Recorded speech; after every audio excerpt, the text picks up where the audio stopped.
तो कहानी शुरू होती है रायू नाम के एक आम से लड़के से, जिसे अकॉर्डिंग टू इसेकाई लॉ एक ट्रक आके ठोक देता है और वो रीइंकारनेट हो जाता है एक मैजिक वाली दुनिया में। भाई को मिलती है पानी की मैजिक और उसे बस एक शांत सी लाइफ जीनी थी अकेले। लेकिन उसे पता भी नहीं चलता और देखते ही देखते वो पूरी दुनिया का सबसे पावरफुल मैजिशियन बन जाता है। तो सीन ये है कि रायू, एक 15 साल का लड़का, अचानक से खुद को एक अजीब सी सफेद जगह पे पाता है। और जब वो सोच ही रहा होता है कि भाई ये क्या हो रहा है, तभी एक लंबा सा ब्लॉन्ड बालों वाला बंदा वहां आता है और बताता है कि bro, you are dead. Rayu को अचानक याद आता है कि हाँ, उसे तो ट्रक कुन ने उड़ा दिया था। और वो उस ब्लॉन्ड डूड से पूछता है, आप गॉड हो क्या? वो कहता है कि वो गॉड जैसा नहीं, मोर लाइक एक एंजल है जो उसे दूसरी दुनिया में भेजने आया है। रायू को तो विश्वास ही नहीं होता कि उसे एक और लाइफ मिल रही है और एंजल उससे बताता है कि वो अपनी अगली लाइफ जैसे चाहे वैसे जी सकता है। अब अपना रायू तो बहुत ही चिल बंदा है, उसे बस एक स्लो और पीसफुल लाइफ चाहिए थी। एंजल को उसके चॉइस से कोई प्रॉब्लम नहीं थी और वो रायू को बताता है कि जिस दुनिया में उसे भेजा जाएगा वहां मैजिक है और लगभग 20% इंसान स्पेल्स यूज कर सकते हैं। रायू के पास वाटर मैजिक का टैलेंट है और एंजल उससे बताता है कि उसे एक जंगल के बीच में एक सेफ हाउस पर ड्रॉप किया जाएगा क्योंकि उसने स्लो लाइफ चुनी थी। वहां 2 महीने तक का खाना होगा और एक इनविजिबल बैरियर भी होगा जो मॉन्स्टर्स को दूर रखेगा। जल्द ही रायू की आंख उस घर में खुलती है और वो फौरन बाहर भागता है अपनी नई नई मैजिकल पावर्स टेस्ट करने। फिर वो अपना घर चेक करता है जहां एक ठंडे कमरे में कुछ फ्रोजन मीट और एक खाली बाथटब होता है। टेबल पर एक चाकू और 2 बिगनर लेवल की किताबें पड़ी थीं जो वहां के मॉन्स्टर्स और प्लांट्स के बारे में बताती थीं। उसके बाद वो फिर से बाहर जाके मैजिक के साथ एक्सपेरिमेंट करने लगता है। उसे पता चलता है कि वो सिर्फ इमेजिन करके ही पानी बना सकता है, कोई जादू मंत्र पढ़ने की जरूरत नहीं है। उसका मन एक गर्म पानी से बाथ लेने का करता है, लेकिन वो सिर्फ टेम्परेचर पानी ही बना पाता है। तो वो डिसाइड करता है कि चलो आग जलाते हैं। वो पूरा केवमैन मोड ऑन करके लकड़ियां रगड़कर आग जलाने की कोशिश करता है, लेकिन उसके पास ना तो स्किल थी ना उतनी स्ट्रेंथ। वो गिव अप कर देता है। पर तभी उसके दिमाग की बत्ती जलती है और उसे सनलाइट से आग जलाने का आइडिया आता है। उसके लिए वो बर्फ का इस्तेमाल करके एक लेंस बनाने का सोचता है। वो इमेजिन करता है कि पानी के सारे मॉलिक्यूल्स एक साथ जुड़ रहे हैं और उनसे गर्मी चोरी हो रही है और आखिरकार वो पानी को जमाने में सक्सेसफुल हो जाता है। फिर वो उस बर्फ को एक स्फीयर में तराशता है और उसे लेंस की तरह यूज करके आग जला लेता है। इसकी वजह से वो रात में एक हॉट बाथ एंजॉय कर पाता है और उसे रियलाइज होता है कि अगर वो मॉडर्न साइंस के प्रिंसिपल्स को मैजिक के साथ जोड़े तो वो डायरेक्ट गर्म पानी भी बना सकता है। अगले दिन जब वो नाश्ते में कुछ सूखा मीट खा रहा होता है, रायू सोचता है कि उसे अपनी ऑफेंसिव पावर बढ़ानी पड़ेगी क्योंकि जब स्टोर किया हुआ खाना खत्म हो जाएगा तो उसे मॉन्स्टर्स का शिकार करना पड़ेगा। वो पेड़ पर वाटर बॉल मारने की प्रैक्टिस शुरू करता है और भले ही वो पहली कोशिश में निशाना लगा देता है, उससे पेड़ को 0 डैमेज होता है। वो इससे डिस्करेज नहीं होता और एक high pressure water jet shoot करने का सोचता है क्योंकि उसमें काफी पावर होगी। लेकिन वो वाटर जेट में इतनी फोर्स नहीं डाल पाता कि वो पेड़ तक पहुंचे और ऐसा लगता है जैसे वो अपने हाथ से सुसु कर रहा है। रायू को गिव अप करने का मन करता है, लेकिन फिर उसे याद आता है कि एंजल ने कहा था कि मैजिक यूज करने का की उसकी इमेजिनेशन है और रेगुलर प्रैक्टिस से ही वो बेहतर हो सकता है। तो रायू वाटर जेट शूट करने की प्रैक्टिस करता रहता है जब तक कि वो लगातार पेड़ पर निशाना ना लगा पाए और रात तक वो डायरेक्ट गर्म पानी भी बना लेता है। अगले दिन जब वो हवा में से आइस क्रिस्टल्स बनाने की कोशिश करता है क्योंकि उसने हमेशा से आइसलैंड्स मैजिक स्पेल यूज करने का सपना देखा था, लेकिन एक आइसिकल शूट करना तो और भी मुश्किल था। लेकिन रायू प्रैक्टिस करता रहता है और साथ ही साथ अपने वाटर मैजिक के दूसरे वेरिएशंस भी ट्राई करता है। कुछ दिन बीत जाते हैं और वो पानी और बर्फ यूज करने में और भी स्किल्ड हो जाता है और एक दिन वो जंगल में खाना ढूंढने निकलता है। वो खूबसूरत जंगल को एक्सप्लोर करता है और कुछ जड़ी बूटियां इकट्ठा करके घर लौटने का सोचता है। पर तभी उसकी नजर एक गुस्से में घूरते हुए जंगली सूअर पर पड़ती है। सूअर को अपनी तरफ चार्ज करते देख रायू डर के मारे जम जाता है और बिल्कुल आखिरी मोमेंट पर उसके रास्ते से हटता है। सूअर सीधा एक पेड़ से जा टकराता है और रायू हिम्मत जुटाकर फाइट करने का सोचता है। वो सूअर के सामने जमीन पर बर्फ की एक शीट बिछा देता है जिससे वो फिसल जाता है। जैसे ही सूअर तेजी से फिसलता हुआ उसकी तरफ आता है, रायू उसकी तरफ ढेर सारे नुकीले आइसिकल बना देता है। रनवे के एंड में सूअर पूरी स्पीड से उन आइसिकल से जा टकराता है और उसकी बॉडी स्विस चीज बन जाती है और वो वहीं मर जाता है। रायू को तो विश्वास ही नहीं होता कि वो जीत गया। रात में वो अपनी मॉन्स्टर वाली किताब चेक करता है और पता चलता है कि सूअर तो सबसे कमजोर टाइप के मॉन्स्टर्स होते हैं। फिर वो नोटिस करता है कि भले ही किताब में बिगनर लेवल के मॉन्स्टर्स के बारे में है, एंड में 2 स्पेशल एंट्रीज भी हैं। पहली ड्रैगन्स के बारे में है जो इतने पावरफुल होते हैं कि पूरे शहर आसानी से जला सकते हैं और अगर कोई दिख जाए तो तुरंत भाग जाना चाहिए। दूसरा पेज डीमंस के बारे में है जो अनजान ओरिजिन के जीव हैं और किताब बस इतना कहती है कि दुआ करो कि तुम्हारा सामना कभी किसी डीमन से ना हो क्योंकि उसका मतलब है इंस्टेंट गेम ओवर। रायू को एहसास होता है कि दुनिया बहुत बड़ी है और उसे जल्दी से स्ट्रॉन्गर बनना पड़ेगा। तो अगले दिन वो अपने कपड़े उतारकर फुल टार्जन मोड में आ जाता है और फिर से जंगल में निकल पड़ता है। इस बार एक असैसिन हॉक उस पर हमला करता है और वो बड़ी मुश्किल से उसका पहला अटैक डॉज कर पाता है। फिर वो बड़ा सा बर्ड उसकी तरफ इनविजिबल हवा के स्लैशेस भेजता है और रायू समझ जाता है कि ये मॉन्स्टर उसकी लीग से बहुत बाहर है। वो भागने लगता है, अपने पीछे आइस ब्लॉक्स बनाता है ताकि हवा के हमले रुक सके और फिर बर्ड पर वाटर जेट्स मारता है। असैसिन हॉक सब कुछ डॉज कर जाता है और फिर पूरी स्पीड से रायू पर चार्ज करता है, लेकिन रायू आखिरी मोमेंट पर एक आइस वॉल बनाकर उसका अटैक ब्लॉक कर देता है। टक्कर की वजह से बर्ड की एक आंख फूट जाती है और वो इस बार पीछे हटने का फैसला करता है, जिससे रायू की सांस में सांस आती है। लेकिन हॉक से भागते हुए रायू रास्ता भटक जाता है। जब वो अपने घर पहुंचने की कोशिश कर रहा होता है, उसे अचानक एक चमकती हुई झील दिखती है, जिसके पानी पर एक बिना सर वाला घुड़सवार अपने बिना सर वाले घोड़े के साथ खड़ा होता है। रायू ये देखकर सुन्न रह जाता है और तभी उस हेडलेस नाइट का ध्यान उसकी तरफ जाता है। खुशकिस्मती से वो सही सलामत घर लौट आता है और उसके बाद भी जंगल एक्सप्लोर करता रहता है और भी स्ट्रांग मॉन्स्टर से लड़ता है और अपनी अटैक मैजिक मॉन्स्टर करता है।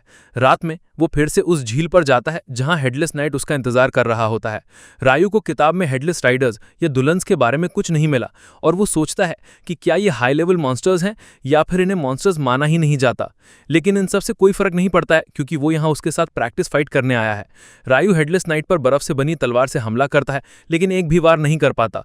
उल्टा उससे ही मार पड़ती रहती है, लेकिन वो सारे अटैक्स एक आइस शील्ड से ब्लॉक कर लेता है।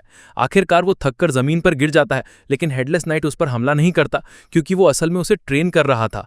जैसे ही वो उठता है, हेडलेस नाइट एक छोटा क्रिस्टल का चाकू लेकर उसकी तरफ आता है। नाइट उस चाकू पर पानी लगाता है और फिर उसे जमा देता है, जिससे एक बर्फ की तलवार बन जाती है। वो तलवार रायू को देता है और रायू ये समझ जाता है कि हेडलेस नाइट उसे ये टेक्निक मास्टर करने के लिए कह रहा है। रायू नहीं सोचता कि उसकी ग्रूमिंग एक तरफ से एक हेडलेस नाइट कर रहा है। उसके थोड़ी देर बाद रायू का सामना उसी असैसिन हॉक से होता है जिससे वो पहले लड़ा था, लेकिन इस बार वो इवॉल्व होकर और भी स्ट्रॉन्गर वर्जन बन चुका था, पर उसने अपने सारे राइट्स खो दिए थे। इवॉल्व हॉक रायू पर हवा के स्लैशेस मारता है, जिसे रोकने के लिए रायू तुरंत आइस वॉल्स बना देता है। वो बड़ी मुश्किल से उन अटैक से बच पाता है जो उसके शील्ड्स को चीर रहे थे, क्योंकि वो पहले से कहीं ज्यादा स्ट्रांग थे। रायू को भागने पर मजबूर होना पड़ता है और वो सिर्फ हॉक के अटैक्स को ब्लॉक ही कर पाता है। हॉक अचानक उसकी तरफ तेजी से बढ़ता है और रायू जैसे तैसे अपने सामने मल्टीपल आइस शील्ड्स लगाकर उसका अटैक रोक लेता है। वो हॉक को आइसिकल से मारने की कोशिश करता है, लेकिन वो भी काम नहीं करता और फिर हॉक एक सोनिक अटैक यूज करके उसके आइस शील्ड्स को तुरंत कैंसिल कर देता है। रायू समझ जाता है कि अब वो फंस चुका है, लेकिन तभी हॉक उसे फिगरेटिवली और लिटरली दोनों तरह से शॉक कर देता है, एक थंडरबोल्ट से अटैक करके। वो मॉन्स्टर उसे खत्म करने के लिए उसकी तरफ झपटता है, लेकिन रायू अपनी क्रिस्टल सोर्ड निकालकर उसका वार रोक लेता है। वो उस बर्ड के अदृश्य हवा के अटैक्स को भी काट सकता था, और जब वो फिर से उसकी तरफ झपटा, रायू उसके सीने में तलवार घोंप देता है। हॉक जमीन पर गिर जाता है और रायू उसकी तरफ चलता है। उसे एहसास होता है कि वो उस मॉन्स्टर से सिर्फ 2 बार मिला है, लेकिन उनके पीछे एक बहुत स्ट्रांग बॉन्ड बन गया है। वो हॉक को उसे और स्ट्रांग बनाने के लिए मोटिवेट करने पर थैंक्स कहता है और फिर तलवार निकाल लेता है ताकि वो शांति से मर सके। रायू फिर घर की तरफ चल पड़ता है, लेकिन तभी हैरानी की बात, वहां एक ड्रैगन आ जाता है। उसे लगता है कि ये उसकी इस दुनिया में आखिरी दिन है, पर अचानक वो ड्रैगन उससे टेलीपैथी के जरिए बात करने लगता है। ड्रैगन उसे पूछता है कि क्या उसने एक काला हॉक देखा, और रायू घबरा जाता है, ये सोचकर कि शायद उसने ड्रैगन के चेले को मार दिया। खुशकिस्मती से ड्रैगन इस बात पर काफी चिल लगता है और उल्टा रायू के अचीवमेंट पर उसकी तारीफ करता है। फिर वो बताता है कि जो हथियार रायू के पास है वो काफी रेयर है, क्योंकि वो फेरी किंग की तलवार है। रायू को इस पर विश्वास नहीं होता और वो उस फ्रेंडली ड्रैगन से, जो अपना नाम लुएन बताता है, इस दुनिया के बारे में और जानने का फैसला करता है। वो पूरा दिन बात करते हैं, लेकिन शाम में ड्रैगन को घर से बुलावा आ जाता है और वो रायू, जिसका नाम गलती से रियो लिखा है, को कहता है कि वो शायद फिर मिलेंगे। दूसरी तरफ एंजल को अचानक पता चलता है कि उसने रायू के स्टेटस में कुछ डिटेल्स मिस कर दी थी। पता चलता है कि रायू उसके 10,000 साल के करियर में दूसरा इंसान है जिसके पास एक हिडन ट्रेट है, और उसका हिडन ट्रेट है इटर्नल यूथ, यानी हमेशा जवान रहना। कुछ हफ्ते बाद रायू का सी फूड खाने का मन करता है, तो वो बीच पर जाता है, लेकिन वहां एक टूटा हुआ जहाज देखकर शॉक्ड हो जाता है। उसे जल्दी से जहाज के पास एक आदमी मिलता है और उसे आराम से चेक करने पर पता चलता है कि वो जिंदा नहीं है। अचानक उसे एक आदमी के कराहने की आवाज आती है और उसकी आंखें खुशी से चमक उठती हैं, क्योंकि इस दुनिया में आने के बाद ये पहला इंसान है जिससे वो मिला है। उस आदमी जिसका नाम एबल था को फ्लैशबैक्स आते हैं कि कैसे एक तूफान के दौरान एक विशाल ऑक्टोपस मॉन्स्टर ने उसके जहाज पर हमला किया, जिससे वो समुद्र में गिर गया। लेकिन जब उसकी आंखें खुलती हैं तो वो खुद को रायू के घर में पाता है। उसे एहसास होता है कि वो किसी तरह बच गया और तुरंत दूसरों को ढूंढने लगता है। जैसे ही वो घर से बाहर निकलता है वो और भी कंफ्यूज हो जाता है, क्योंकि उसे कोई आइडिया नहीं था कि ये कौन सी जगह है। और तभी रायू उसके पीछे से आता है। एबल शॉक था, क्योंकि एक काफी स्किल्ड योद्धा होने के बावजूद वो रायू के आने को सेंस नहीं कर पाया। उसके कपड़ों के स्टाइल से भी वो हैरान था, लेकिन पोलाइट रहने का फैसला करता है और शुरू में इस बारे में बात नहीं करता। एबल अपना परिचय देता है और रायू को उसकी जान बचाने के लिए थैंक्स कहता है। रायू जवाब देता है कि वो सिर्फ उसे ही बचा पाया और बाकी सब पहले से ही मर चुके थे जब उसने उन्हें देखा। एबल उसे कहता है कि चिंता ना करे, क्योंकि वो लोग स्मगलर्स थे। लेकिन इससे पहले कि वो और कुछ बताता, उसका पेट गुड़गुड़ाने लगता है। रायू से कहता है कि वो खाना खाते हुए बात कर सकते हैं और उसे अंदर ले जाता है, जहां एबल, जो थोड़ा नोजी था, तुरंत उसके कपड़ों का टॉपिक उठा देता है। रायू बताता है कि उसके पास और कोई कपड़े नहीं हैं और नए बनाने के लिए कोई फैब्रिक भी नहीं है, और एबल उससे कहता है कि जाकर खरीद ले। वो तुरंत ये सोचना बंद कर देता है कि रायू शायद कपड़े अफोर्ड करने के लिए बहुत गरीब होगा। लेकिन रायू उसका गिल्ट कम कर देता है ये बताकर कि इस एरिया में उसके अलावा और कोई नहीं रहता। एबल फिर रायू से पूछता है कि क्या वो खाने के लिए शिकार करता है, और वो हाँ में जवाब देता है। अगला वो पूछता है कि क्या वो उसके लिए चाकू का इस्तेमाल करता है, लेकिन रायू अपनी वाटर मैजिक दिखाता है, ये कहते हुए कि वो ज्यादातर शिकार मैजिक से ही करता है। एबल इंप्रेस हो जाता है, क्योंकि दुनिया में सिर्फ आधे लोग ही मैजिक यूज कर सकते हैं और वो बाकी आधी पॉपुलेशन में से है जो नहीं कर सकती। ये रायू के लिए सरप्राइजिंग न्यूज़ थी, क्योंकि एंजल ने उसे बताया था कि सिर्फ 20% लोग ही मैजिक यूज कर सकते हैं। खैर, एबल रायू से कहता है कि उसे समुद्र के किनारे ले जाने को, क्योंकि उसे कुछ कंफर्म करना था। रास्ते में वो रायू से कहता है कि अगर वो किसी भी तरह के खतरे में पड़े तो फ्रंट लाइन्स उसे लेने दे। रायू जवाब देता है कि इसकी जरूरत नहीं है, लेकिन एबल इस बात पर अड़ा रहता है, क्योंकि वो हर बार बचाया जाने वाला नहीं बनना चाहता। रायू उसे अपनी मर्जी करने देता है और जल्द ही वो टूटे हुए जहाज तक पहुंच जाते हैं, जहां से सारी बॉडीज गायब हो चुकी थी। एबल सोचता है कि या तो मॉन्स्टर्स या समुंदर ने उन्हें ले लिया, और वो रायू को बचाने के लिए शुक्रिया कहता है, क्योंकि नहीं तो उसका भी यही हाल होता। एबल फिर कहता है कि उसे जो चीज ढूंढनी थी वो नहीं मिली और अभी के लिए वो अपने दोस्तों से मिलना चाहता है। लेकिन तूफान ने जहाज को बहुत साउथ में भेज दिया था और उसे कोई आइडिया नहीं था कि उसे किस दिशा में जाना चाहिए। अब अचानक उसे एक आइडिया आता है और वो रायू से पूछता है कि क्या वो उसके साथ आना चाहेगा। रायू ये सुनकर शॉक्ड हो जाता है और एबल कहता है कि वो उसकी मदद से अपना रास्ता ढूंढ सकता है और फिर वो उसे एक ऐसी नौकरी दिला सकता है जिससे वो बेटर कंडीशंस में जी सके। रायू उसके ऑफर के बारे में थोड़ी देर सोचता है और आखिर में एबल का गाइड बनकर शहर तक जाने का फैसला करता है। उस शाम वो अपने गार्डन को देखता है जिसे उसने बहुत मेहनत से उगाया था, और ये सब पीछे छोड़ने के बारे में सोचकर थोड़ा दुखी हो जाता है। रात में वो एबल को बताता है कि वो किसी से अलविदा कहने बाहर जा रहा है, और भले ही एबल उस इंसान के बारे में क्यूरियस था, वो इस मामले में टांग ना अड़ाने का फैसला करता है। इसी बीच रायू झील की तरफ जाता है हेडलेस नाइट को देखने और उसे बताने के लिए कि वो लंबे समय के लिए जंगल छोड़कर जा रहा है। वो नाइट को उसे लड़ना सिखाने के लिए शुक्रिया कहता है और फिर अपना चाकू निकालता है, ये कहते हुए कि आज रात वो एक्स्ट्रा हार्ड फाइट करेगा। नाइट भी अपनी तलवार निकालता है और फिर रायू उसकी तरफ चार्ज करता है, उसे अपने लगातार हमलों से पीछे ढकेलता है। एक लंबी और कठिन फाइट के बाद रायू थक जाता है और नाइट झील में वापस चला जाता है। रायू से एक बार फिर थैंक्स कहता है और नाइट शांत रहता है। लेकिन जैसे ही वो अपनी पोजीशन पर पहुंचता है, वो पलटता है और पानी के अंदर से एक मैजिक सूट निकालकर फेयरवेल गिफ्ट के तौर पर देता है। रायू सूट पाकर सेंटिमेंटल हो जाता है और एक बार फिर हेडलेस नाइट को शुक्रिया कहकर घर लौट जाता है। अगली सुबह रायू और एबल अपने सफर के लिए निकलने को तैयार होते हैं और रायू उस जगह को छोड़ने के बारे में नॉस्टैल्जिक फील करने लगता है। जल्द ही उनका सामना जंगल में एक जंगली सुअर से होता है और एबल उसे कहता है कि उसे हैंडल करने दे। वो अपनी तलवार निकालकर सुअर की तरफ दौड़ता है और फिर एक कॉम्बैट स्किल का यूज करके उस बेचारे जानवर को एक डोनट में बदल देता है। रायू हैरान हो जाता है और पूछता है, ये कॉम्बैट स्किल्स क्या होती हैं? और एबल समझाता है कि जो लोग हथियारों से लड़ते हैं वो कॉम्बैट स्किल्स का इस्तेमाल करते हैं। वो रात में खोखले पेट में रुकते हैं और अगले दिन अपना सफर जारी रखते हैं। उन्हें एक दलदल में कुछ लिजर्ड मैन मिलते हैं और एबल उनसे भिड़ने के बजाय रास्ता बदलने का फैसला करता है, क्योंकि वो काफी स्ट्रांग होते हैं। लेकिन रायू सेंस कर लेता है कि रास्ता बदलने के बाद भी लिजर्ड मैन उनका पीछा कर रहे हैं और एबल उनसे लड़ने के लिए तैयार हो जाता है। रायू उसे बताता है कि वो बहुत ज्यादा है और वो भी अपनी मैजिक से लड़ेगा। एबल सोचते कि रायू अपने स्टाफ के बिना नहीं लड़ पाएगा, लेकिन वो तब शॉक्ड हो जाता है जब रायू अपने आइसिकल लैंसेस से 4 लिजर्ड मैन को एक झटके में उड़ा देता है। फाइट खत्म होने के बाद एबल रायू से उस स्पेल के बारे में पूछता है जो उसने अभी यूज किया। वो जवाब देते हैं कि ये बस रेगुलर आइसिकल लैंस था, लेकिन एबल बता दे कि उसके विंड मेज दोस्त मैजिक यूज करते वक्त एक बार में सिर्फ एक ही अटैक कर सकते हैं, पर उसने एक साथ 4 आइसिकल लैंसेस समन किए। रायू उससे कहते हैं कि ये जरूर विंड मैजिक की प्रॉब्लम होगी, क्योंकि वाटर मैजिक के लिए ये काफी नॉर्मल है। एबल इस बारे में ज्यादा ना सोचने का फैसला करता है और कहता है कि उन्हें अपना सफर जारी रखना चाहिए। लेकिन उससे पहले रायू बर्फ का इस्तेमाल करके 2 ग्लास बनाते हैं और उनमें पानी समन करता है। एबल नोटिस करते हैं कि उसने इस बार एक अलग जाप बोला और रायू ये कहकर बात टाल देते हैं कि उसने जरूर गलत सुना होगा। उसके बाद एबल रायू को एक सिक्का देता है और वो जोश में कहते हैं कि ये पहली बार है जब वो पैसे देख रहा है। एबल बिल्कुल हक्का बक्का रह जाता है, क्योंकि उसने हमेशा सोचा था कि रायू गरीब है, लेकिन उसने कभी नहीं सोचा था कि वो इतना गरीब होगा। फिर वो रायू को बताने लगता है कि सेंट्रल प्लेन्स में 3 बड़े देश है, जिनमें किंगडम ऑफ नाइटली, डेब्यूटी एम्पायर और हैंडलू फेडरेशन शामिल है। रायू डेब्यूटी एम्पायर को ट्रोल करने लगता है, क्योंकि उसे उसका नाम पसंद नहीं आता। और जब वो स्टूपिड नाम के बारे में बात कर रहा होता है, वो एक बड़े से खुले मैदान में पहुंच जाते हैं। अचानक वो अपने पास एक पत्थर को अपने आप हिलते हुए देखते हैं और एबल जल्दी से उसे 2 टुकड़ों में काट देता है। रायू भी एक वाटर शील्ड खड़ा कर लेता है ताकि उनकी तरफ तेजी से आ रहे पत्थरों को रोक सके, और एबल समझ जाता है कि वो रॉक गोलम्स के घोंसले में आ गए हैं। रायू पूछता है कि क्या गोलम्स ज्यादा इंसानों जैसे नहीं दिखते, लेकिन एबल सवाल का जवाब देने से पहले उनसे निपटने का फैसला करता है। वो सबसे पास वाले गोलम की तरफ दौड़ता है और उसमें एक छेद कर देता है, लेकिन गोलम जल्दी से घाव भर लेता है और उस पर हमला करने लगता है। एबल पीछे हट जाते हैं, ये कहते हुए कि उनके अटैक्स गोलम्स पर असर नहीं करेंगे।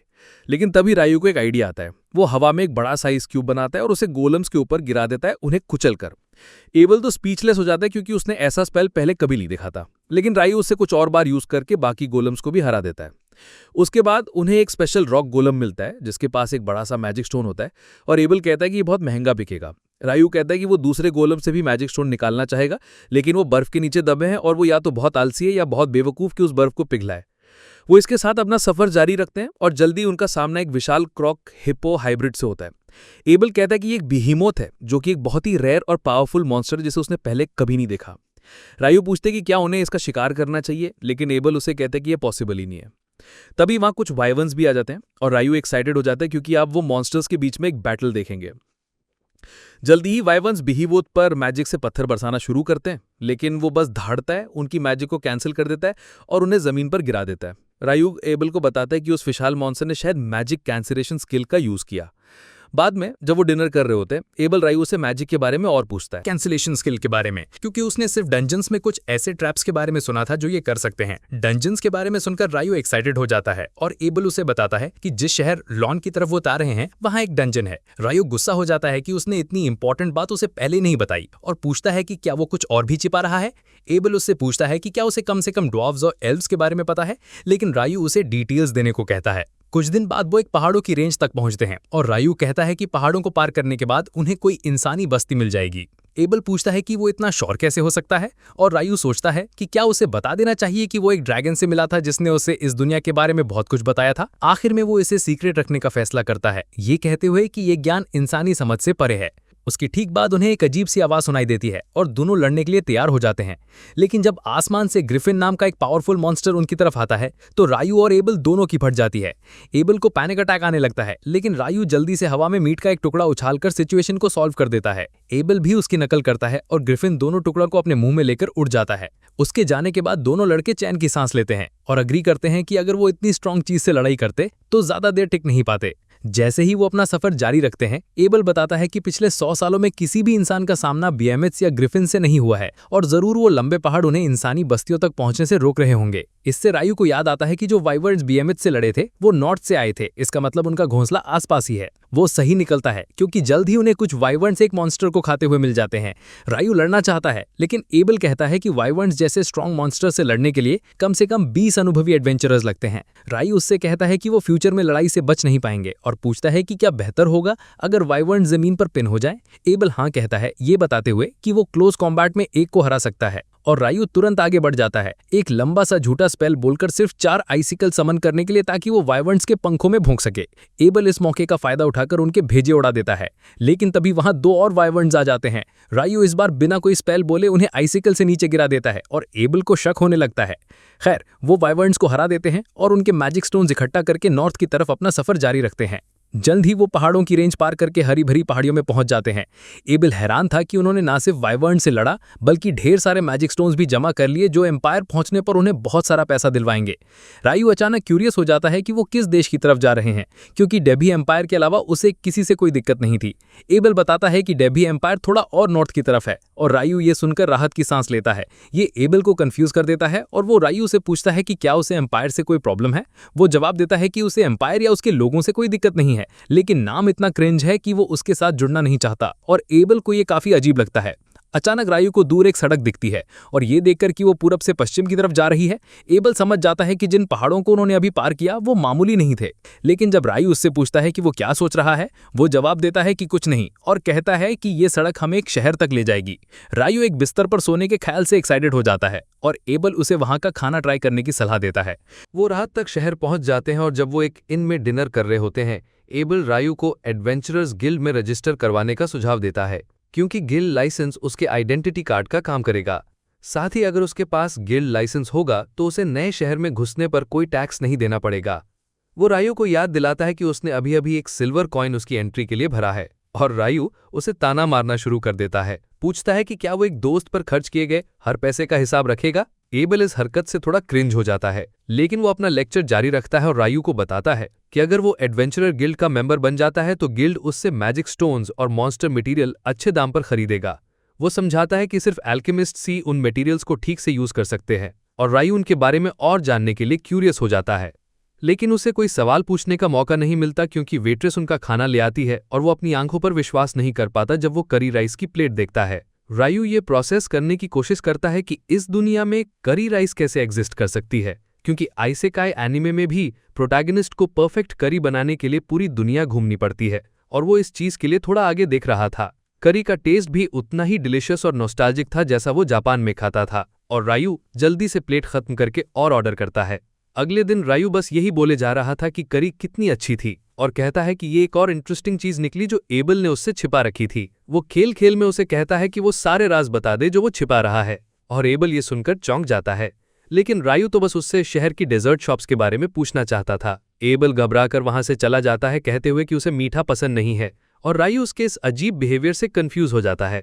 खैर, वो अपना सफर फिर शुरू करते हैं और जल्द ही लॉन शहर पहुंच जाते हैं जो बड़े बड़े गेहूं के खेतों से घिरा हुआ था। जैसे ही वो शहर के गेट पर पहुंचते हैं, गार्ड निम्मर एबल को पहचान लेता है और उसे देखकर शॉक्ड हो जाता है क्योंकि उसे तो कुछ महीने पहले मिसिंग रिपोर्ट कर दिया गया था।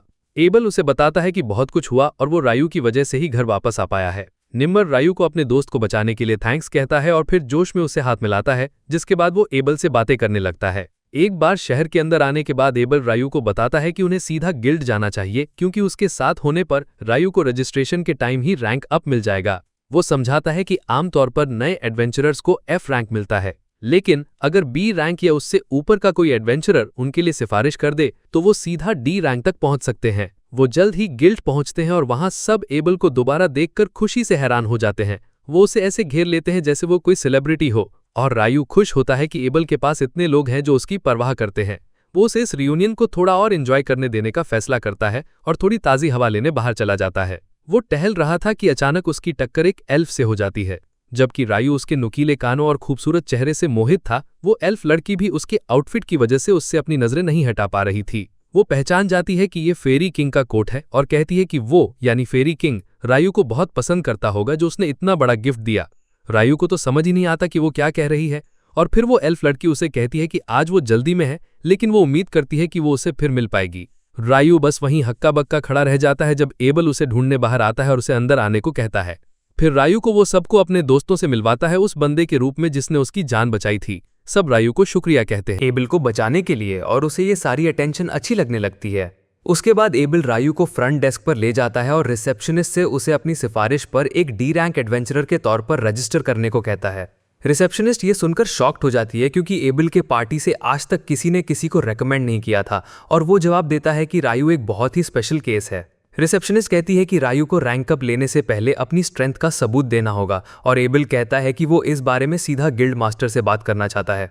रिसेप्शनिस्ट उन्हें थोड़ी देर इंतजार करने को कहती है और जल्दी ड्रामेटिक गिल्ड मास्टर ह्यूब दौड़ते हुए आता है जब उसे पता चलता है कि एबल लौट आया है। एबल फिर उसे रायू से मिलवाता है और कहता है कि वो चाहता है कि वो रैंक अप एग्जाम दे। ह्यूग जवाब देता है कि उसके लिए उन्हें उसकी स्ट्रेंथ टेस्ट करनी होगी और एबल कहता है कि रायू उससे भी ज़्यादा स्ट्रांग है, जिस पर गिल्ड मास्टर को विश्वास करना बहुत मुश्किल लगता है। अपनी बात साबित करने के लिए एबल ह्यूग को वो सारे मैजिक स्टोन्स दिखाता है जो उन्होंने वाइवर्न से इकट्ठा किए थे और ह्यूग का तो दिमाग ही खराब हो जाता है। वो कहता है कि उनके पास जितने मैजिक स्टोन्स हैं उसका मतलब है कि उन्होंने इतने वाइवर्न्स का शिकार किया है जो पूरे देश को तबाह कर सकते हैं, और एबल उसे कहता है कि उसे मॉन्स्टर अटैक की चिंता करने की जरूरत नहीं है क्योंकि उन्होंने वाइवर्न्स को मलेफिक माउंटेन्स के साउथ में शिकार किया था। रायू क्यूरियस होता है कि क्या उस पहाड़ के नाम का कोई खास मतलब है, और ह्यूग कहता है कि उसने किसी ऐसे इंसान के बारे में नहीं सुना जिसने मलेफिक माउंटेन्स को सुरक्षित पार किया हो। वो दावा करता है कि वो इतने खतरनाक है कि सबसे हाई रैंकिंग एडवेंचरर्स भी वहां बिना किसी बहुत जरूरी वजह के नहीं जाते। उसे विश्वास नहीं होता कि रायू और ह्यूग एबल हिस्ट्री के पहले लोग हैं जिन्होंने ये कारनामा किया है, और वो तुरंत रायू का रैंक बिना टेस्ट के बढ़ाने के लिए तैयार हो जाता है।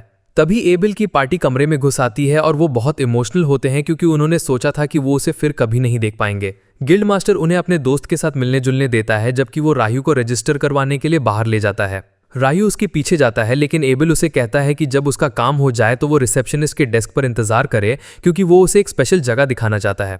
उसके बाद ह्यूग रायू को अपने ऑफिस ले जाता है और बताता है कि एबल की पार्टी क्रिम्सन सॉर्ड उनकी सबसे स्ट्रांग और पॉपुलर पार्टीज में से एक है। रायू इससे ज्यादा हैरान नहीं होता और उसे इस बात की ज्यादा चिंता होती है कि क्या वो सच में शुरू से ही डी रैंक डिजर्व करता है।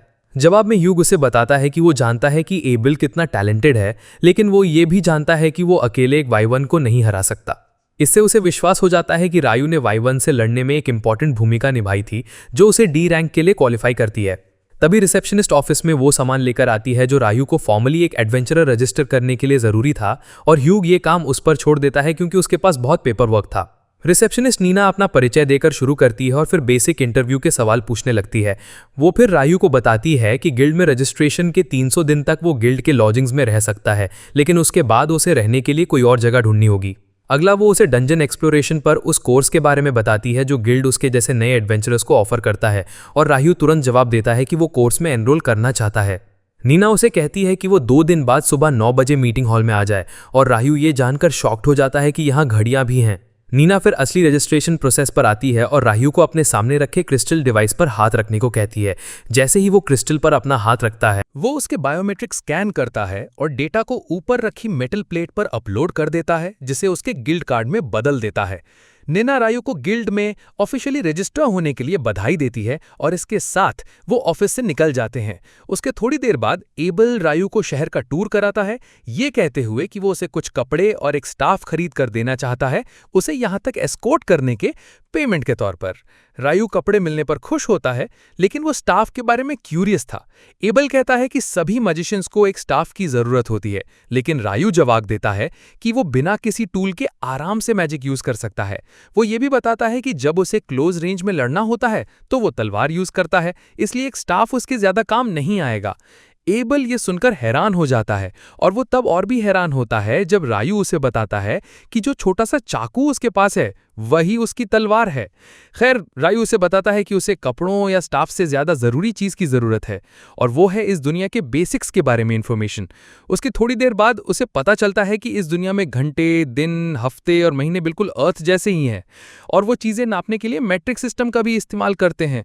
अब उसे यकीन हो जाता है कि बहुत पहले अर्थ से कोई इस दुनिया में आया था और यहाँ चीजों के काम करने का तरीका बदल दिया, जिस वजह से यहाँ इतनी सारी जानी पहचानी चीजें हैं। तभी एबल स्टोर से वापस आता है रायू के खरीदे हुए सामान के पैसे देकर, और फिर वो उसे बताता है कि दिन का मेन इवेंट अभी बाकी है।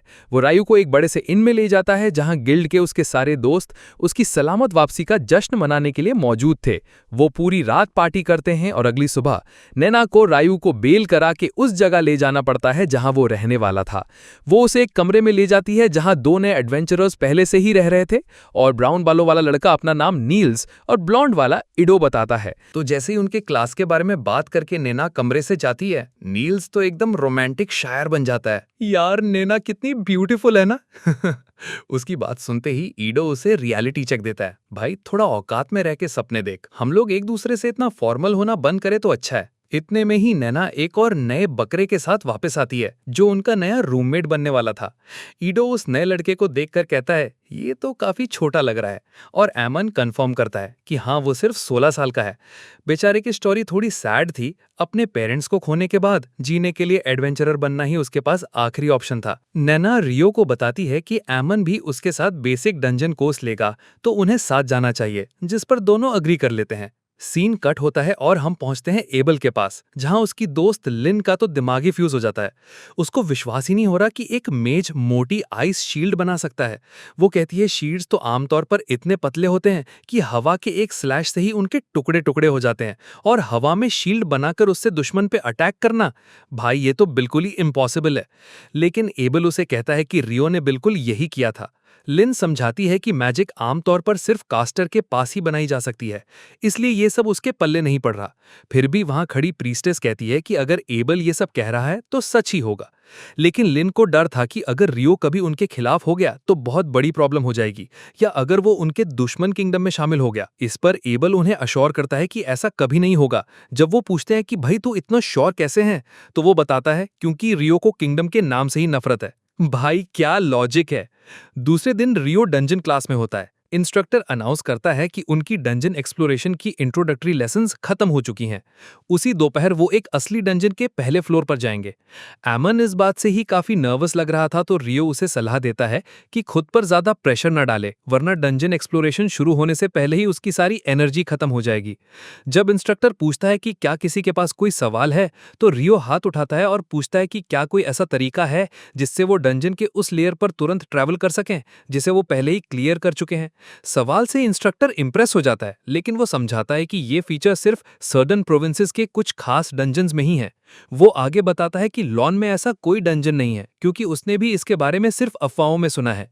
एमन रियो के ज्ञान से इंप्रेस हो जाता है और सोचता है कि तभी वो डी रैंक तक पहुंचा, लेकिन रियो जल्दी से टॉपिक बदल देता है, ये कहकर कि उसने बस ये किसी और से सुना था। दोपहर में जब नए एडवेंचरर्स तैयार होते हैं, उन्हें पता चलता है कि शहर असल में डंजन के चारों तरफ ही बसा हुआ है। उन्हें बताया जाता है कि हर कुछ सालों में अंदर के मॉन्स्टर्स की संख्या द ग्रेट टाइडल बोर नाम के एक इवेंट में अचानक बहुत बढ़ जाती है। इंस्ट्रक्टर बताता है कि इस दौरान कुछ मॉन्स्टर्स सतह तक पहुंच सकते हैं, इसलिए शहर की सुरक्षा के लिए डबल लेयर्ड दीवार है। रियो समझ जाता है कि बाहरी दीवार शहर को बाहर के खतरों से बचाने के लिए है, जबकि अंदर की दीवार डंजन के मॉन्स्टर्स से बचाव। एमन जो पहले से ही डरा हुआ था, सोचता है कि ये तो एक आफत है जो होने का इंतजार कर रही है, लेकिन इंस्ट्रक्टर उन्हें तसल्ली देता है कि ये सिर्फ कुछ सालों में एक बार होता है और अभी चिंता करने की कोई बात नहीं है। जैसे ही वो डंजन में घुसते हैं, रियो नोटिस करता है कि एमन अभी भी टेंस है, इसलिए वो उसे शांत करने की कोशिश करता है, ये कहकर कि वो सब इसमें साथ हैं, इसलिए चिंता करने की कोई बात नहीं है। इंस्ट्रक्टर उन्हें बताता है कि पहले फ्लोर पर कोई खतरनाक मॉन्स्टर्स नहीं है, इसलिए वो स्टार्टिंग एरिया को एक्सप्लोर करने के लिए फ्री हैं। जैसे ही वो थोड़ा आगे चलते हैं, उन्हें कुछ दिखता है और वो रुक जाते हैं। रियो एमन से कहता है कि वो उसे अपनी आइस मैजिक से जगह पे रोकेगा और एमन को उस मौके का फायदा उठाकर अटैक करना चाहिए। जल्दी उनका सामना एक सोल्जर एंट से, और अपने रियो को तो बिगिनर्स गाइड से सब याद था कि इसको टपकाने का सबसे आसान तरीका है इसकी गर्दन के नीचे स्ट्राइक करना। वो टाइम वेस्ट नहीं करता और एक साथ 8 आइस लैंसेस फायर करके उस एंट को जमीन पर पिन कर देता है और एमन को चिल्लाकर कहता है जाके खत्म कर दे इसे। एमन पूरे जोश में आगे बढ़ता है, एंट की गर्दन के पास जाकर एक इतना पावरफुल वार करता है कि गर्दन ही अलग हो जाती है। भाई का कॉन्फिडेंस लेवल एकदम से स्काई रॉकेट हो जाता है। वो रियो को थैंक्स कहता है। जवाब में रियो से कहता है कि वो अपनी पहली जीत की ट्रॉफी के रूप में इसका मैजिक स्टोन कलेक्ट कर ले। एमन एकदम नूब की तरह पूछता है ऐसा करना अलाउड है क्या, और रियो प्रो गेमर की तरह समझाता है कि एडवेंचरर्स होने के नाते मैजिक स्टोन कलेक्ट करना ही उनका काम है, डंजन से ही तो उनकी रोजी रोटी चलती है। जब आखिरकार वो पत्थर निकालते हैं तो दोनों अपनी सक्सेस पर बहुत प्राउड और खुश फील करते हैं। उस रात वो गिल्ड में अपनी पहली डंजन विजिट और अपना पहला किल सेलिब्रेट करने के लिए वापस आते हैं। निल्स कहता है काश थोड़ी दारू मिल जाती, लेकिन ईडो समझाता है कि गिल्ड में दारू सर्व नहीं होती और बाहर से लाना भी अलाउड नहीं है। वो कहता है कि शायद ये इसलिए है ताकि एडवेंचरर्स नशे में ना धुत रहें। मिल्स यानी कि एमन आर्ग्यू करता है कि रूल्स बहुत ज्यादा स्ट्रिक्ट हैं, आखिर वो सिर्फ अपनी अचीवमेंट सेलिब्रेट कर रहे हैं। ईडो टॉपिक बदल देता है, कहते हुए कि वो इंप्रेस्ड है कि उन्होंने अपने पहले ही डंजन ट्रिप में एक सोल्जर एंट को हरा दिया। एमन सोचता है कि वो सिर्फ इसलिए सफल हुए क्योंकि रियो ने एंट को पिन कर दिया था, जिससे उसे स्ट्राइक करने का मौका मिला।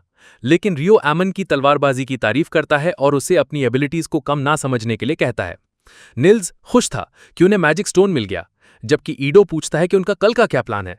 एमन कहता है कि वो फिर से डंजन जाना चाहता है, लेकिन अकेले जाने में कॉन्फिडेंट फील नहीं कर रहा, इसलिए वो श्योर नहीं है। रियो उसके साथ जाने का ऑफर करता है और सुझाव देता है कि वो तीसरे फ्लोर तक पहुंचने की कोशिश करे, जिस पर एमन जोश में हाँ कह देता है। रियो को यह बात अजीब लगती है कि पहले फ्लोर पर एक एंट दिखाई दी, और निल्स बताता है कि आमतौर पर वहां सिर्फ बैट्स ही मिलते हैं। ईडो उन्हें बताता है कि पिछले कुछ महीनों से पहले और दूसरे फ्लोर पर एंट्स के दिखने की रिपोर्ट्स आई हैं, जिससे रियो सोचने लगता है कि वो वहां क्यों थे। अचानक एबल पीछे से आता है और कॉन्वर्सेशन ज्वाइन कर लेता है, ये समझाते हुए कि एंट्स पहले फ्लोर तक सुरंग खोद सकती हैं। रियो सोचता है कि वेटरन एडवेंचरर्स को रुकीज पर ऐसे चुपके से नहीं आना चाहिए, खासकर जब उसके दोस्त बिल्कुल चौंक गए थे। लेकिन एबल कहता है कि वो तो बस कुछ एक्सपर्ट नॉलेज शेयर कर रहा था ताकि वो लोग रिलैक्स फील करें। एबल रियो के रूममेट्स को बताता है कि भले ही रियो स्ट्रांग है, उसकी पर्सनैलिटी में कुछ इश्यूज हैं, इसलिए उसका ध्यान रखना चाहिए। रियो को लगता है कि उसे उन्हें इस तरह परेशान नहीं करना चाहिए। जब उन्हें पता चलता है कि एबल क्रिम्सन सॉर्ड पार्टी से है, निल्स तुरंत खड़ा हो जाता है, गर्व से कहते हुए कि वो एक एफ रैंक का तलवारबाज है और एबल उसका हीरो है। वो पूछ रहा है कि क्या वो हाथ मिला सकते हैं, और एबल खुशी खुशी मान जाता है, जिससे निल्स की खुशी का ठिकाना नहीं रहता। एबल फिर उन्हें सलाह देता है कि वो खुद को ज्यादा पुश ना करें, उन्हें याद दिलाते हुए कि सर्वाइव करना हर एडवेंचरर की टॉप प्रायोरिटी है। निल्स वादा करता है कि वो ये याद रखेगा, लेकिन रियो ये सोचने से खुद को रोक नहीं पाता कि एबल गिल्ड हॉल में इतनी देर से क्यों आया। एबल समझाता है कि उनका आखिरी क्वेस्ट उम्मीद से ज्यादा कठिन था और पूरा होने में ज्यादा समय लग गया। वो कहता है कि वो अभी अभी वापस आए, लेकिन तभी उसके पार्टी मेंबर्स वहां आ जाते हैं और उन्हें देखकर हैरान होते हैं, क्योंकि उन्हें तो गिल्ड मास्टर को रिपोर्ट करना था। एबल एक बहाना बनाता है, कहते हुए कि वो तो बस न्यूबीज को गाइड करके अपनी ड्यूटी पूरी कर रहा था, लेकिन उसका दोस्त वॉरेन उसे उठाकर अपने कंधे पर डाल लेता है। एबल रियो को मदद के लिए बुलाता है, लेकिन रियो कहता है कि मिशन रिपोर्ट करना इंपॉर्टेंट है और पार्टी लीडर होने के नाते एबल को अपना काम करना चाहिए। एबल को ये पसंद नहीं आता और मजाक में रियो को गद्दार कहता है। इससे पहले कि बेचारे एबल को घसीट कर ले जाया जाए, उसकी पार्टी की एक मेंबर लिन रियो के पास आती है और बिना कुछ बोले बस कुछ सेकंड तक उसे घूरती रहती है, एकदम साइलेंट ट्रीटमेंट। फिर वहां से चली जाती है। कुछ देर बाद रियो के दोस्त तो क्रिम्सन स्वॉर्ड पार्टी से एकदम फैन बॉय मोड में आ जाते हैं। जब वो एबल की तारीफ कर रहे थे, रियो को समझ नहीं आ रहा था कि भाई इसमें इतना इंटरेस्टेड होने वाली क्या बात है। दूसरी तरफ जब एबल को गिल्ड मास्टर के पास ले जाया जा रहा था, रिया लिन को कहती है कि वो लोगों को ऐसे ना घूरे, ये सोचते हुए कि वो रियो को कैसे देख रही थी। लेकिन लिन जवाब देती है कि एबल ने उसकी इतनी तारीफ की है, कोई भी क्यूरियस हो जाएगा। एबल फिर उन्हें कहता है कि चिंता ना करें, जल्द ही वो सब रियो की पावर अपनी आंखों से देखेंगे। बाकियों को बस लगता है कि वो कूल बनने की कोशिश कर रहा है। अगली सुबह एमन तो फुल एक्साइटेड था डंजन वापस जाने के लिए, लेकिन रियो उसे याद दिलाता है कि थोड़ा आराम से चलें, इतनी भी क्या जल्दी है। एक बार अंदर उनका जल्द ही मॉन्स्टर्स से सामना होता है।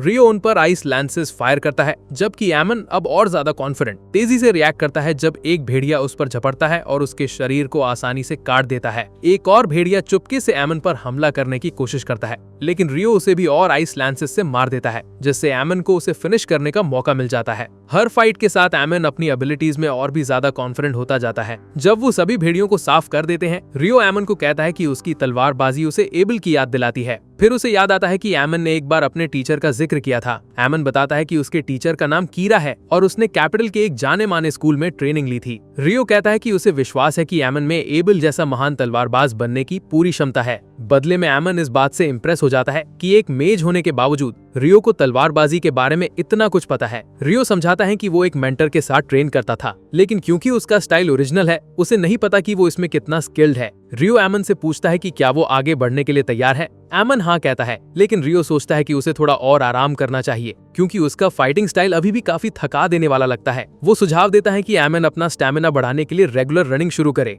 और याद दिलाता है कि कैसे एबल सुबह सबसे पहले ट्रेनिंग करता था। ये बात एमन को और भी ज्यादा पुश करने के लिए मोटिवेट करती है। अगले दिन रियो एल्केमी के बारे में और जानने की उम्मीद से लाइब्रेरी जाता है। रिसेप्शनिस्ट उसे कुछ इंट्रोडक्टरी किताबें देती है, एक बिगिनर्स गाइड है और दूसरी उपयोगी जानकारी से भरी एक रेसिपी बुक। पढ़ने के बाद रियो सोचता है कि अगर उसे एल्केमी को सीरियसली लेना है तो उसे अपनी खुद की कॉपीज खरीदनी होंगी। हालांकि वो सोचता है कि वो कितनी महंगी होंगी। अचानक पूरा शहर अंधेरे में डूब जाता है, जैसे आसमान पर ग्रहण लग गया हो, लेकिन कुछ अजीब सा लगता है, जैसे पूरी दुनिया ही बदल गई हो। रियो को अपने पीछे किसी के होने का एहसास होता है और वो जल्द ही आइस वॉल्स की कई लेयर्स बना लेता है, ठीक टाइम पर एक अनजान दुश्मन के फायर अटैक को ब्लॉक करने के लिए। जब धूल साफ होती है, रियो एक डीमन लड़की को देखता है। वो डीमन इस बात से हैरान लगती हैं कि एक इंसान इसमें फंस गया। हालांकि वो कैजुअली कहती हैं कि इससे कोई फर्क नहीं पड़ता, वो उसे वैसे भी जल्दी मारने वाली है। उसके अटैक की पावर से रियो समझ जाता है कि वो अकुमा है। उसे पता था कि उसे भागना चाहिए, लेकिन उसे ये भी नहीं पता कि ऐसी सिचुएशन में बचना पॉसिबल भी है या नहीं।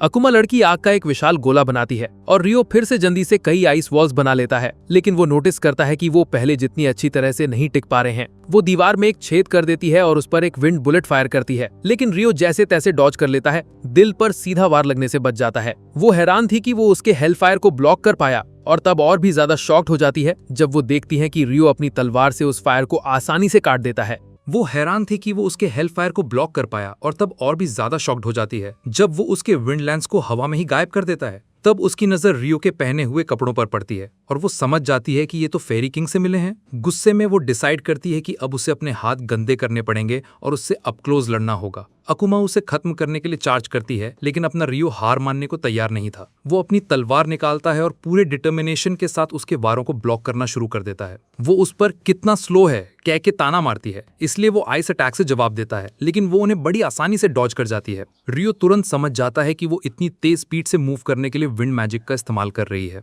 वो अचानक हवा में उछलती है और एक पावरफुल अटैक लॉन्च करती है, लेकिन रियो ठीक समय पर अपनी तलवार से उसे ब्लॉक कर लेता है। रियो सोचता है कि जब तक वो डिफेंसिव रहेगा वो उस पर एक भी वार नहीं कर पाएगी। उसे ये भी लगता है कि उसके वार उस कठोर ट्रेनिंग के सामने कुछ भी नहीं है जो उसने डोलाहान के साथ सही थी। अकुमा नोटिस करती है कि उसके पास फेरी किंग की तलवार भी है और वो सवाल करने लगती है कि वो असल में है कौन। वो एक फायर अटैक बनाने लगती है, लेकिन रियो उससे पहले कि वो लॉन्च कर पाती उसे एक आइसलैंड से डिस्पेल कर देता है। उसकी स्पीड से शॉक्ड होकर वो सोचने लगती है कि वो इतनी जल्दी कास्ट कैसे कर रहा है, और उसे इनक्रेडिबल एबिलिटीज वाला मॉन्स्टर कहती है। उसे एहसास होता है कि वो कितना खतरनाक है और पूरी ताकत से उस पर चार्ज करती है, लेकिन रियो उसके सारे अटैक्स को हवा में ही मिटा देता है और उसे पीछे ढकेलकर उसकी दिशा में बड़े बड़े आइस स्पाइक्स लॉन्च करता है। जवाब में वो रॉ पावर का इस्तेमाल करके जमीन से 2 कंक्रीट की दीवार बनाती है, उसके सारे अटैक्स को प्रभावी ढंग से रोक लेती है। जैसे ही अकुमा लड़की सोचती है कि वो पूरी तरह से सुरक्षित है, रियो ऊपर से एक सरप्राइज अटैक लॉन्च करता है। उसके कंधे और गाल को जख्मी करते हुए वो फायदा उठाने के लिए आगे बढ़ता है, लेकिन जल्द ही समझ जाता है कि वो पहले ही उस डैमेज से हील हो चुकी है।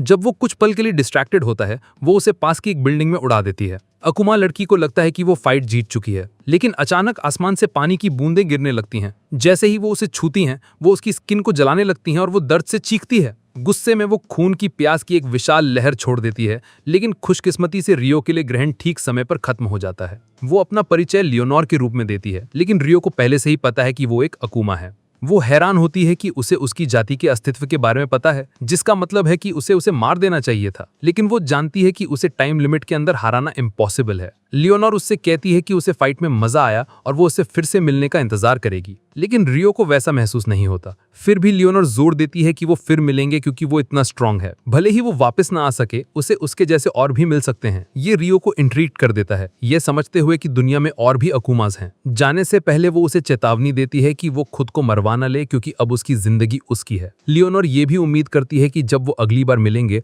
तो वो और भी स्ट्रांग होगी। फिर अचानक नजरों से ओझल हो जाती है। रियो जिंदा होने पर खुश महसूस करता है और मानता है कि ये सब इस रोप की वजह से है, वरना उसके कंधे पर एक छेद होता। वो डिसाइड करता है कि उसका अगला कदम उन किताबों को खरीदना है, इसलिए वो अपने अकाउंट से कुछ पैसे निकलवाने जाता है।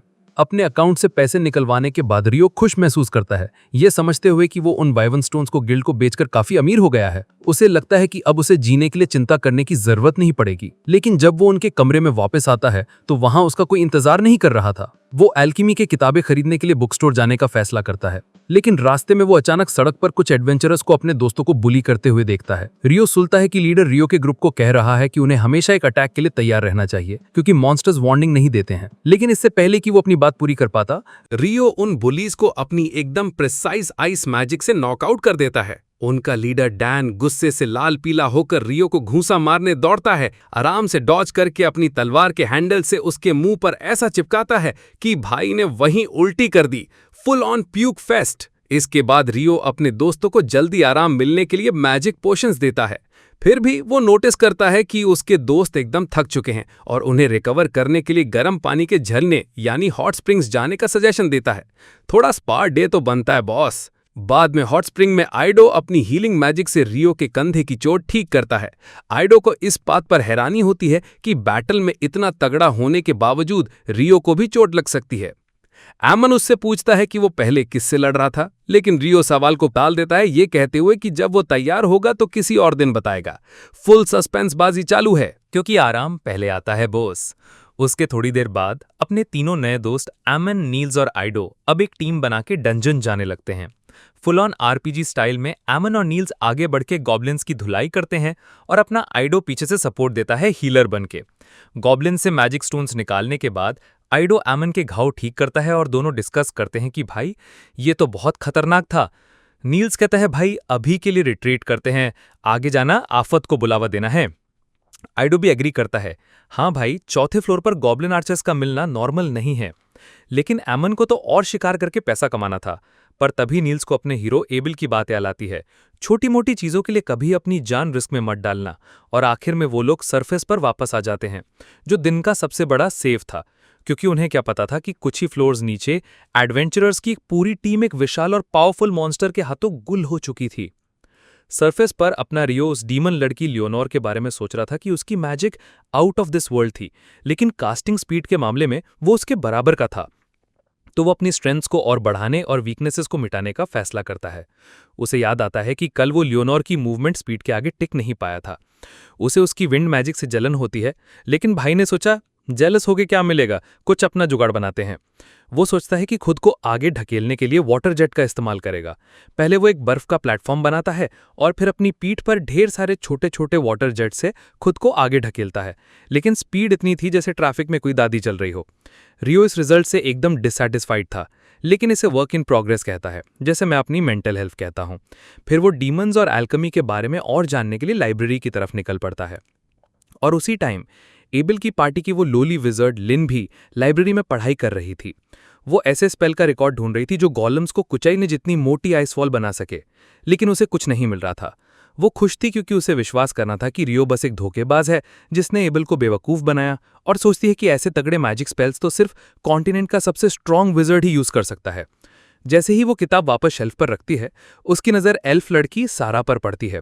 दोनों एक दूसरे को नमस्ते करती हैं और थोड़ी छोटी मोटी बातें करती हैं। दूसरी तरफ एमन और बाकी लोग गिल्ड वापस आते हैं और रिसेप्शनिस्ट नेना को देखते ही नील झकलाने लगता है। आइडो उसके सर पर एक थप्पड़ मारता है और नेना को बताता है कि उन्हें 5वें फ्लोर पर गॉब्लिन आर्चर्स मिले, जो अनहर्ड ऑफ है, इसलिए वो जल्दी से रिपोर्ट करने वापस आ गए हैं। नेना मैजिक स्टोन्स कंफर्म करती है और गिल्ड मास्टर को इस घटना के बारे में बताने के लिए दौड़ती है। यू को यह सुनकर खुशी नहीं होती कि गॉब्लिन्स 5वें फ्लोर पर पाए गए, जबकि वो 10th फ्लोर से नीचे के मॉन्स्टर्स हैं। उसे लगता है कि ये किसी बड़ी प्रॉब्लम का संकेत हो सकता है और नेना से कहता है कि वो सभी बी रैंक और उससे ऊपर की पार्टीज को तुरंत बुलाए। पता चलता है कि शहर में अभी सिर्फ 2 ही हाई रैंक पार्टीज हैं, एबल की क्रिम्सन सोर्ड और व्हाइट ब्रिगेड। जल्द ही एबल और उसकी पार्टी ह्यू के ऑफिस पहुंचती हैं और एबल खुश नहीं था कि उसे इस मिशन पर व्हाइट ब्रिगेड के साथ काम करना पड़ेगा, क्योंकि उसे उनका लीडर पसंद नहीं।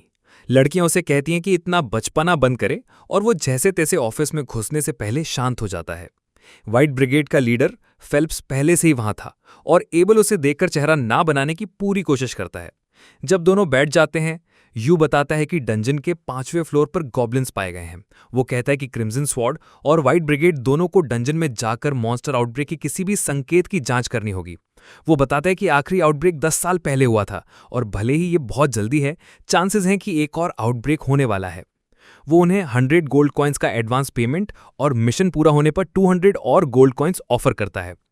लेकिन तभी एबल पूछता है कि क्या उन्हें सिर्फ जांच करनी है। यू हाँ कहता है, और फिर फेल्प्स पूछता है कि अगर मॉन्स्टर आउटब्रेक शुरू हो गया तो उन्हें क्या करना है। गिल्ड मास्टर जवाब देता है कि उन्हें तुरंत सरफेस पर वापस आना चाहिए, क्योंकि वो डंजन के चारों तरफ दीवारों को बंद कर देंगे और मॉन्स्टर्स से निपटने के लिए नाइट्स की मदद लेंगे। वो बताता है कि उसने पहले ही लॉर्ड और नाइट्स हेडक्वार्टर्स को इस बारे में सूचित कर दिया है। वो फिर दोनों पार्टीज से पूछता है कि क्या वो इस मिशन को एक्सेप्ट करने के लिए तैयार हैं, और वो तुरंत हाँ कह देते हैं। अगले दिन रियो नॉर्दर्न लाइब्रेरी जाने के लिए तैयार हो जाता है। वो अपने रूममेट्स को बताता है कि वो एल्केमी के बारे में और पढ़ने का प्लान कर रहा था और सुना है कि नॉर्दर्न लाइब्रेरी में एडवांस टॉपिक्स पर किताबें हैं। एडो बताता है कि उसने सही सुना है और डी रैंक से ऊपर के एडवेंचरर्स ही नॉर्दर्न लाइब्रेरी एक्सेस कर सकते हैं। एमन ऐड करता है कि उसने वहां फॉरबिडन बुक्स यानी प्रतिबंधित किताबों के होने की अफवाहें भी सुनी हैं। रियो ये सुनकर बहुत एक्साइटेड हो जाता है, लेकिन एडो उसे बताता है कि उन किताबों को पढ़ने के लिए उसे कम से कम बी रैंक का एडवेंचरर होना चाहिए। लड़के उसे उसकी नॉलेज के क्वेस्ट पर ऑल द बेस्ट कहते हैं। रियो जल्द ही नॉर्दर्न लाइब्रेरी पहुंचता है और उसे वहां की वाइब एकदम पसंद आती है। वो ज़रूरी किताबें ढूंढने लगता है और सोचता है कि अगर वो किसी से डीमंस के बारे में किताबें दिखाने को कहेगा तो वो ज़रूर डर जाएंगे। लेकिन जैसे ही वो पहले फ्लोर की सीढ़ियां चढ़ता है, उसे वहां एल्फ लड़की सारा दिखती है और भाई उस पर एकदम लट्टू हो जाता है। दूसरी तरफ यू और दोनों हाई रैंक्ड पार्टीज डंजन के दरवाजे तक पहुंच चुके थे। जैसे ही वो दरवाजा खोलने वाले थे, यू एबल को रोकता है क्योंकि उसके इंस्टिंक्ट्स उसे बता रहे थे कि कुछ गड़बड़ है। वो लिन से अपनी विंड मैजिक का इस्तेमाल करके पहले फ्लोर को स्कैन करने को कहता है और उसे तुरंत दरवाजे के ठीक सामने सैकड़ों मॉन्स्टर्स इंतजार करते हुए मिलते हैं। ये सुनकर सब पैनिक कर जाते हैं क्योंकि ये इस बात का काफी सबूत था कि ग्रेट मॉन्स्टर आउटब्रेक पहले ही शुरू हो चुका है। यू सबको पीछे हटने और नाइट्स और गिल्ड से कांटेक्ट करने का ऑर्डर देता है। गिल्ड में नील्स और बाकी लोग नोटिस देखते हैं कि डंजन बंद कर दिया गया है और सोचते हैं कि ये उनके मिले गॉब्लिन आर्चर्स की वजह से है। तभी एक आदमी वहां दौड़ता हुआ आता है और अनाउंस करता है कि एक मॉन्स्टर आउटब्रेक शुरू हो गया है और सभी एडवेंचरर्स को मॉन्स्टर्स को रोकने के लिए डंजन के चारों तरफ की दीवारों पर जाना है। दूसरी तरफ रियो और सारा तब से एक दूसरे को घूर रहे थे और फिर आखिरकार वो कहती हैं, हम फिर मिल गए। वो एक दूसरे को इंट्रोड्यूस करते हैं और फिर सैरा पूछती है कि क्या वो कुछ खास ढूंढ रहा है। रियो लगभग बोल ही देता है कि वो डीमंस के बारे में ढूंढ रहा है, लेकिन बात को घुमाकर कहता है कि वो गोलम्स बनाने के लिए एल्केमी सीखना चाहता है। सैरा उसके एम्बिशन से इंप्रेस हो जाती है क्योंकि गोलम्स बनाना आसान नहीं है, लेकिन वो उसे बताती है कि इस विषय पर कोई खास किताब नहीं है। हालांकि वो उसे अपने पीछे आने को कहती है क्योंकि वो उसे बता सकती है कि कौन सी किताबें उसकी सबसे ज्यादा मदद करेंगी, क्योंकि वो इस लाइब्रेरी के बारे में लगभग सब कुछ जानती है। वो रास्ते में किताबों और एडवेंचरिंग के बारे में बात करने लगते हैं। दूसरी तरफ शहर के सभी एडवेंचरर्स डंजन की दीवारों तक पहुंच चुके थे और जल्दी मॉन्स्टर्स भारी गेट तोड़कर बाहर निकल आते हैं। ह्यू सबको मैजिक और तीरों से उन पर हमला करने का आदेश देता है। गॉब्लिन सेना के खिलाफ एक भयंकर लड़ाई शुरू हो जाती है। नाइट्स भी जल्दी उन्हें ज्वाइन कर लेते हैं और सिचुएशन कंट्रोल में लगती है, लेकिन ह्यू चिंतित था क्योंकि पिछले आउटब्रेक से ज्यादा मॉन्स्टर्स थे। इसी बीच एबल की पार्टी के तीर खत्म हो जाते हैं, लेकिन तभी नील्स उसके पास तीरों से भरा एक बैरल लेकर आता है। साथ ही ह्यू का एक संदेश भी कि उसकी पार्टी को बॉस मॉन्स्टर को हराना है। मॉब्स की लहर खत्म होने के बाद ह्यू एबल और पेल्प्स को अपनी पार्टीज को लड़ाई में ले जाने का आदेश देता है। वो दीवार से नीचे कूदते हैं। वो बचे हुए गॉब्लिन से तेजी से निपटकर दरवाजे तक पहुंचते हैं और बॉस का इंतजार करते हैं। जल्दी एक गॉब्लिन जनरल बाहर निकलता है और उन्हें लगता है कि उसे मारने के बाद सब खत्म हो जाएगा, लेकिन उसके बाद दो और गॉब्लिन जनरल्स बाहर आते हैं और एबल समझ जाता है कि उनका सामना एक गॉब्लिन किंग से हो रहा है। वो कहता है कि उन्हें गॉब्लिन किंग के आने से पहले गॉब्लिन जनरल से निपटना होगा, क्योंकि नहीं तो वो बहुत स्ट्रांग हो जाएंगे। वो जनरल से लड़ना शुरू करते हैं और एबल अपने दुश्मन का हाथ काटने में कामयाब हो जाता है, जब अचानक उसे प्रवेश द्वार पर गॉब्लिन किंग दिखता है और सबको नीचे झुकने के लिए चिल्लाता है। अगले ही पल डंजन से एक शक्तिशाली हवा का झोंका निकलता है जो एक ही बार में गॉब्लिन जनरल्स को मार देता है। सब गॉब्लिन किंग की ताकत और क्रूरता से शॉक थे, लेकिन एबल और पेल्प्स जानते थे कि वही दो लोग हैं जो उससे लड़ सकते हैं। वो एक साथ गॉब्लिन किंग पर हमला करने के लिए टीम बनाते हैं, लेकिन उनके हथियार उसके आर्मर को भेदने में फेल हो जाते हैं। अचानक एबल सीधा गॉब्लिन किंग की तरफ दौड़ता है, अपनी स्किल का इस्तेमाल करके एक भूत में बदल जाता है ताकि वो उसके अटैक को डॉज कर सके। वो फिर उसके करीब पहुंचता है और अपने कॉम्बैट स्किल से उसके दिल में वार करने की कोशिश करता है, लेकिन काम पूरा करने में फेल हो जाता है। गॉब्लिन किंग उस पर हमला करने की कोशिश करता है, लेकिन एबल लिन को उसे खत्म करने का आदेश देता है। जैसे ही वो फिर से गायब हो जाता है, लिन के हवा के भाले उसके आर पार होकर गॉब्लिन किंग को लगते हैं, उसे मार गिराते हैं। सब ये देखकर राहत की सांस लेते हैं कि आखिरकार वो जीत गए हैं, लेकिन उन्हें नहीं पता था कि चीजें अभी खत्म नहीं हुई हैं, क्योंकि डंजन के अंदर अभी भी कुछ और भी ज्यादा खतरनाक चीज है। उस दिन बाद में जब रियो गिल्ड वापस आता है तो वो सबको अजीब तरह से जोश में पाता है, जबकि ह्यू कागजों के पहाड़ के नीचे दबा हुआ था। वो अपने ऑफिस में मुंह लटकाए बैठा था क्योंकि उसे लड़ाई में हिस्सा लेने वाले सब एडवेंचरर्स की परफॉर्मेंस रिव्यू करनी थी। उसके बाद रॉयल कैपिटल को इनवॉइसेस भेजना था, फंड्स लेने के लिए, और टूटी फूटी चीजों के रिपेयर का प्लान भी बनाना था अपने नॉर्मल काम के साथ साथ। बेचारा ह्यू, बस एक ही राहत की सांस थी कि डंजन 1 महीने के लिए बंद होने वाला था, इसीलिए उसे उस चीज की चिंता नहीं करनी थी। लेकिन ह्यू जानता था कि इससे एक नई सेट ऑफ प्रॉब्लम्स खड़ी हो जाएगी। इसी बीच रियो को अपने दोस्तों से पता चलता है कि डंजन में एक मॉन्स्टर आउटब्रेक हुआ था और शहर की टॉप 2 पार्टीज ने उससे निपट लिया। यही वजह थी सेलिब्रेटरी माहौल की, और रियो सोचता है रीजन तो अच्छा है। नील्स तो आबेल के स्किल्स को एकदम ग्लेज करने लगता है और बताता है कि कैसे उसने गॉब्लिन किंग से लड़ा। ईडो ऐड करता है कि फिनिशिंग ब्लो तो लिन ने बुलेट रेन से दिया, जो सबसे हाई लेवल विंड मैजिक है। एमन कहता है कि आबेल उस अटैक को बिना हिले ही डॉज कर गया, और वो सोचने लगता है कि भाई उसने ये किया कैसे। तभी वहां आबेल आ जाता है और बताता है कि उसने परफेक्ट शैडो नाम की सोर्ड स्किल का इस्तेमाल किया जो उसे सारे रेंज्ड अटैक्स डॉज करने देती है। नील्स और बाकी लोग आबेल को देखकर फैन बॉइंग शुरू कर देते हैं और वो भी उनकी मदद के लिए तारीफ करता है। इसी बीच रियो परफेक्ट शैडो स्किल के बारे में सोचता रहता है और कहता है कि जिसने भी ये नाम रखा है वो जरूर एक जीनियस होगा। तभी लिन और लेया वहां आबेल को ढूंढते हुए आती हैं और कहती हैं कि उन्हें पता था कि वो रियो के साथ ही होगा। रियो को उनकी मीठी मीठी बातों के पीछे फुल ऑन दुश्मनी वाली वाइब आती है और अचानक लिन उससे पूछती है कि क्या तुम सच में बर्फ की दीवार बना सकते हो। वो हाँ कहता है, बताते हुए कि उसकी लिमिट 40 मीटर्स का एक क्यूब है और लिन को अपने कानों पर विश्वास नहीं होता। रियो कहता है कि ये सीखना आसान नहीं था पर उसने जैसे तैसे कर लिया। वो पूछती हैं कि क्या ये एक ओरिजिनल स्पेल है, लेकिन रियो को तो इसका मतलब ही नहीं पता। लिन कहते हैं कि ये तो बेसिक नॉलेज है कि ज़्यादातर स्पेल्स तो मंत्र पढ़ के कास्ट किए जाते हैं, लेकिन रियो कहता है कि उसे लगता है कि मंत्र पढ़ना एक बस पर्सनल प्रेफरेंस है। लिन को तो समझ ही नहीं आता कि वो क्या कह रहा है। इससे पहले कि वो कुछ और पूछती, नील्स रियो को बताता है कि खाना ठंडा हो रहा है और वो तुरंत फूड काउंटर की तरफ भाग जाता है। लिन कंफ्यूज हो जाती है और आबेल उसे समझाता है कि रियो सोचता है कि मंत्र बस इसलिए यूज किए जाते हैं क्योंकि वो कूल लगते हैं और वो उनके बिना भी मैजिक यूज कर सकता है।